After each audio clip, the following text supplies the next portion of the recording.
This is the periodic table of elements, a big table of 118 elements that are the building blocks of all matter around us. So, naturally, a question you might have is how effective these elements would be at being the building blocks of words instead. That is, how much could you do if we replaced the normal English alphabet, with its 26 characters, with the 118 atomic symbols? For example, the word subscribe would be spelt like this.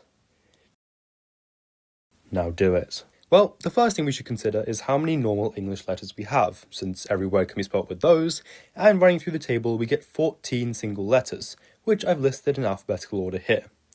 Now, this may look alright, we can use the majority of the letters we're used to, but unfortunately not all letters are made equal, and we just so happen to be missing the three most useful letters, E, T, and A. But that doesn't necessarily mean we can't use E, T, A, or any of the 9 other missing letters, because they do appear in other atomic symbols.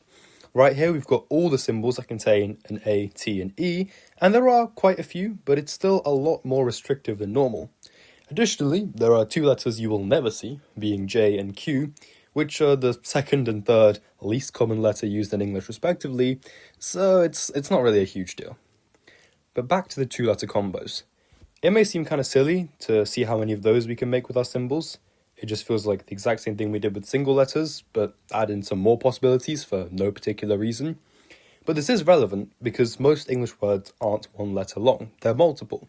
And so even if we can't have all of the single letters, if we could form almost all of the double letters, then we'd be fine. To try and illustrate what I'm talking about, if you try to spell the word cat with single letters, you wouldn't get very far.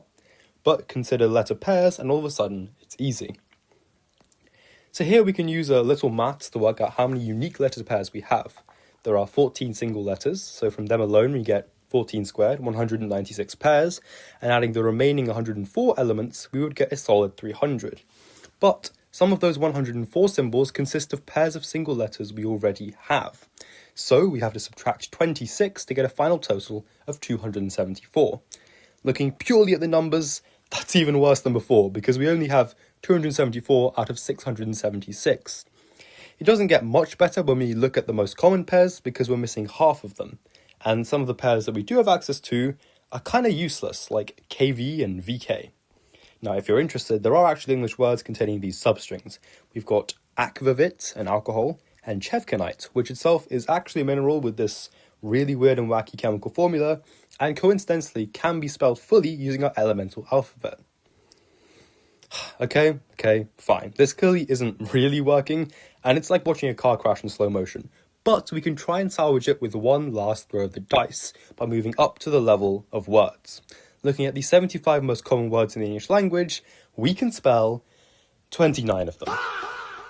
Now, a rational being might give up here, but instead, let's try and salvage this in 3 more different ways. Firstly, we can allow words that phonetically sound the same, which brings the total up to 42. A lot of this is relying on adding silent letters that don't affect pronunciation. And finally, we can say the word the. Or th, I guess. We can rescue a few more words by considering the context in which they normally appear. Like, we can't normally spell it, but we can get its, which is how the word it is often used, and 5 other words can sort of work this way. And finally, we have one more trick up our sleeves, and that is to use the outdated element symbols. These are the ones that appeared on the periodic table at some point before all of the names were standardized. And I've drawn them all here, and the big ones are the ones that will actually help us to knock off 12 more words. Although we do have to use a little creative freedom for some of them, like but and about. Alright, fine, maybe this wasn't the best idea. But before we look at my greatest idea ever, it's worth noting that a decent amount of slang can be concocted using element symbols. Now here's something the periodic table could replace. Scrabble. Imagine, right? This is actually such an elite idea. Like, I should actually get a patent for this. It is insane. Because it's like Scrabble, but you have more letters, but as a trade-off, not all of them are actually useful. And there's even a built-in scoring system in the atomic numbers. And it's just generally more hype because these numbers are freaking huge. Like, the word team, in its 4-letter glory, is worth 147 points. Some of the other words I found are helicopter, which is worth 178 points, and has the cool property of containing no single letters. Our knots can get you 337 points, and the best word I was able to find was thermodynamics, worth 476 points. Wow.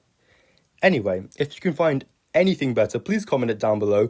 I really want to know what the maximum point score for a word is. I know you can get more than 1,000, but I can't prove it. Anyway, that's all of my rambling today. Thanks for watching.